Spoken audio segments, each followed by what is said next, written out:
YouTubers and subscribers, RoseRed17 here, and this is Eden Zero, Volume 16, Chapters 132 to 140. And I honestly have to say, this is the shortest manga chapter I have ever read in EZ. With only 8 chapters in this book, it's kind of surprising. Considering all the other volumes have more than this one, I even went to the Eden Zero's wiki just to double check. And then I realized that this could be the shortest volume manga book in the series. However, even if this book is short on chapters, there's still a lot going on within this manga. And I would like to start with chapter 132, Charlotte Witch, where we see Shiki and the crew that are tied up by Zeno, who had disguised himself as Ziki to do things to Rebecca to give Shiki a push to free himself from the rope, and then he attacks the fake Ziki. So yeah, it turns out that Ziki didn't show up out of nowhere, and it was Zeno using a disguise, as he demonstrated himself and that he was just a test for Shiki. I also find it funny seeing Shiki hugging Rebecca while she's still hanging, and this girl is like, boy,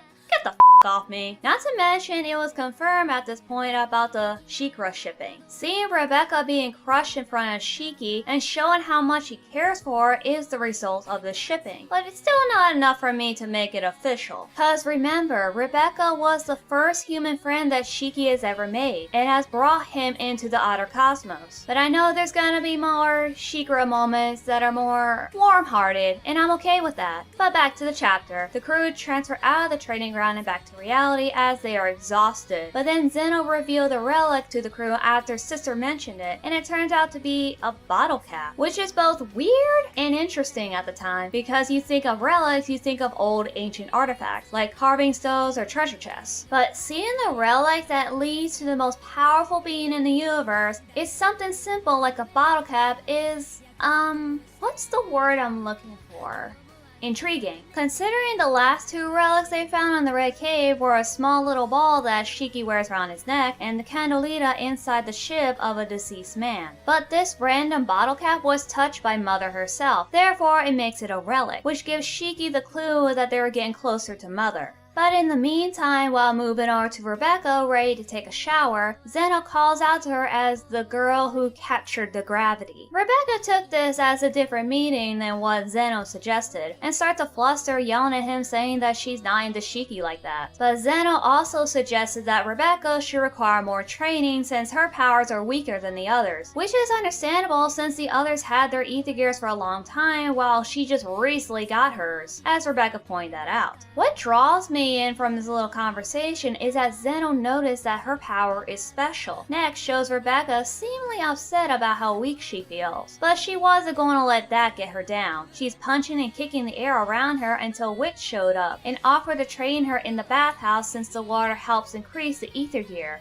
So now in the next chapter, it's the narrator Xiao Ming revealing what happened in the last few chapters. And then it shows the crew continue training, including this scene with Rebecca tied up in the bath. Rebecca still fails to unlock her ether gear powers while in that magical bath water, while tied up. And then Sister shows up getting off that disturbing expression, but then it shows our narrator in her own little bath, supposedly saying that we, the viewers, want to see more of Rebecca's bath training arc. Yeah, sure, for the perverts. But then she also mentioned that the training sequence was boring and skipped over 7 days later. That part I don't mind at all. Back at Foresta, Zeno said his goodbye to Shiki and the others and decided to live on the planet with little Aruna. But before departing, Witch asked Zeno about the time he met Ziki. According to Zeno, he first met Ziki 100 years ago, and the last time he saw him was about 15 years ago. And he also mentioned that he was alone and that the Shining Stars were not with him at the time. Sister, Witch, and Hermit are trying to understand the reason behind Ziki's action, and why their memories were erased. Now cut to Eden's 1, where we see the Demon King himself, telling a crew member about his past life on Granbell, losing his memories, finding baby Shiki, and decided to raise him. But then after shutting down and rebooting, he regained all his memories beforehand and realized his mistake, saying that Shiki is a threat to the entire universe, which gets me more interested in Shiki's backstory and why all of a sudden he's a threat. Ziki had planned to enter the outer cosmos in his newfound form, which all people like, but to me it's just okay. Now, in the next chapter, we see Rebecca and Happy show a video to Shupo and wants her advice about the video she created while on the planet filled with mud to find the next relic, which turns out to be a building. Hino absorbs some of the ether gears from the building, and before they get covered in mud, they escape the planet. And I like it when Shupo suggests the part where they tremble in the river of mud should be in the video, because, you know, that'd be entertaining to watch for some viewers. Heck, I like watching stuff like that. Even if the people in the video are running from danger, it's all part of the entertainment, right? I mean, I've seen people on YouTube doing dangerous all the time and gain millions of subscribers every week or so, while I, on the other hand, is doing boring review videos with a cheapy version of myself, and I managed to get over 500 subscribers. It's not a big number compared to others, but I'll take what I can get. So if Rebecca wants more viewers, she needs to step up her game, or at least get better at her editing skills. But that aside, we see Shiki and the crew having a meeting on where to go next to find another relic, but which suddenly suggests that they should leave the Outer Cosmos for the time being because of dangerous reasons. Seriously? After coming close to finding the relic and fighting off difficult foes, you decide now is the time to turn around? Which asks Shiki of what they should do, but he doesn't decide right away. And then it cuts to Rebecca and Happy in her room putting together a video when Happy noticed a writing on her B-Cube. She wrote the name of the ship as a reminder of the time she spent exploring the different planets, and also thinks of Eden Zero as her home. But then she gets a call from the news, where Shira makes an appearance to the public about the robots becoming dangerous after infected by a virus, and willing to have all the robots be wiped out or at least tame their violent behavior. But according to Herman, the information is false as she checked the data sources and there's no new records of robots going violent. And now on to the Eden's One ship, Ziki is willing to find the All-Link system, which is what will destroy all the robots. Next, the crew ends up on the planet Sandra, the planet of the sand. So direct to name a planet with nothing but deserts, and the reason they are there is because of Laguna. When Shiki decided he wanted to go after Shira, Laguna steps in and told the crew about the 60,000 to 100,000 battle cruisers on the planet Nero. He told Shiki that he needs more help than what he's got, and he knows somebody from the planet Sandra. Once Laguna told him about their hideout, the crew gets ambushed as it turns out that Laguna was a traitor to them. But a bunch of guns isn't going to stop Shiki as he uses gravity to forcibly have the people drop their guns, and thus the big boss named Goodwin shows up. Not much to say about this chapter, but moving along. Goodwin is the boss of a group of bandits who turns out to be a big fan of Rebecca, and it's thanks to her that Goodwin immediately decided to help him out, even though he probably didn't want to help the person who is considered a coward and a traitor. But back on the Eden Zero ship, there the girls were doing their things when the local news about destroying all robots spread across the globe for all to see, and thus a crying Shiki just shows what people are saying and bursts into tears. But Weiss asks if it's possible to kill all robots in the cosmos, and then Goodwin mentioned the All-Link system to the crew, and decided what the All-Link system is and how it works. It is said to be the sea of ether and electricity that combines all networks together, and that happens once every few years, and according to Goodwin, the next tide is in 3 days. Yeah, when they say something's going to happen in 3 days in the anime world, it will feel longer than that because it's going to be like 20 plus chapters until that actually happens. And honestly, that is so annoying. And I know, I'm going to forget about this whole all system thing even though it's a big part of the story plot, because later on there's gonna be other things that will get in the hero's way trying to stop it. So yeah,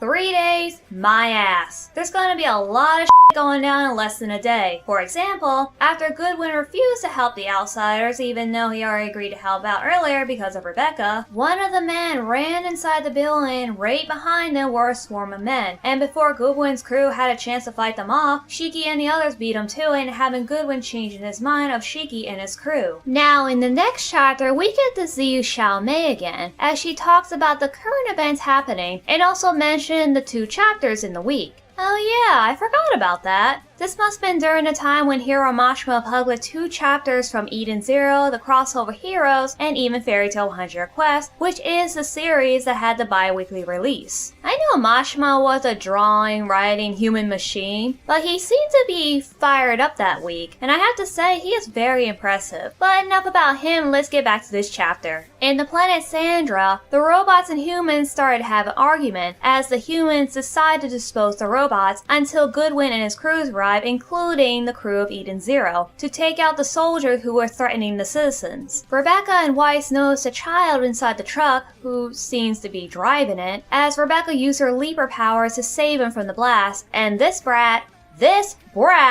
punches Rebecca in the face just because she called him a kid. Seriously? She just saved your life and that's what she gets? And also, how the hell was she supposed to know if you're a kid or not? Well, whatever. Back to the fighting. Showing Hamura slicing her foes, Pino saving a little bot, Goodwin, Shiki, and Laguna continue their fight off with the soldiers. While on Planet 66, here we have Nero having a discussion about his son Shira about killing one of his comrades and taking actions of his own, and that he should be stopped or the Empire will fall. But Nero ignores his son's foolishness and follows the path of the dice, as it will grant him ultimate power. The fight continues on Planet Sandra, and while fighting out the soldiers, one of the crew members noticed that there are enemies on the west. But luckily Hermit, Witch, Sister Jin, and Clean were there to take them out. That is when Goodwin heard the name Eden Zero and realized that it's the ship of the Demon King, and learned that Shiki was the one who took down Drake and Joe. The soldier decided to retreat, but then this brat had to act all heroic, and then he gets his ass handed to him. Well, serves him right for punching my girl Rebecca in the face after her heroic act to save him. Seriously, it'll take me a while to get over the scene. But now seeing him behind bars, I do feel sorry for him, and as for Goodwin approaches the prisoner, he asks how many of his men were killed and becomes angry. But one of the prisoners reminded him that some of their men were killed as well, and Goodwin agreed to that term as he gave him a speech. There is no good or bad guys, just two sides fighting the same battle, and that is why he hates the Empire. And I will admit, I do like this scene about peaceful treaty, and that a big guy like him has a big heart. Just ask Hamura, she agrees with me. Now cutting over to Planet Nero 66, we get Shira hanging out at a water park with his lady friends when we get the news about a member of the OSI named Eraser coming after him. Okay, in the next chapter called The White Flash, is pretty much the OSI's army versus Shira's army, and as he was just watching the ships blow up to his amusement, and being the bastard that he is, he decided to strangle a guy because he was about to say something about his secretary. Speaking of his secretary, we will learn more about her in the later arcs and discover her importance to someone we know. I will not spoil those who haven't caught up in the manga, so I'll leave it at that. Now back to the battle, we learn about Eraser's ether gear and why he got the name the White Flash, or why he is called Eraser. Whatever you call him, he has the ability to literally erase everything in his past, which given him that nickname. Now that is said and done, we cut to the Eden Zero and Goodwin's crew on their way to Nero 66 to protect the Outer Cosmos and the androids. Now it's the final chapter of the volume, where everyone within the Eden Zero and their allies plan to enter Nero Planet to fight Shira and his crew. But before all that, there is a different conversation of Laguna and Weiss along with Rebecca and Shiro. And to be honest with you, I don't care about these conversations as they're not that interesting. Learning that there was once a princess on Laguna's crew who got captured and probably killed, and Weiss not liking this guy is no brainer. The conversation with Rebecca and Shupro is nothing special either. Okay, I know I've been calling her Shupro, but I really don't know how to pronounce this girl's name, so I've been calling her Shupro the whole time. I know I sound like a downer when I talk about these first few pages of the chapter, but that's all I want to really say about this, because it's really telling each other to do their best and try not to die. But now it's the time for business, with Witch forming a plan of attack, and then there is Shiki looking at an exploding light. He throws out his fist and saying to defeat Shira, and then after getting past the defense force with the help of Goodwin and his crew, the Eden Zero made their way towards Shira as he sensed the power of the dark gravity. Once again, another good volume in my personal opinion, and although there are a few things I don't like in certain parts of the chapter and kinda skipped over them, but there are more good things about this volume than there are bad. Like Shiki and the crew have gained more allies who are rebels against Shira and his people, and get to learn a little bit more about Shira. Not to mention the hints about Ziki and Shiki's backstory and how well the relationship developed throughout the series. But I have to say that the bad part is the 3-day countdown, and I have to mention before in this video that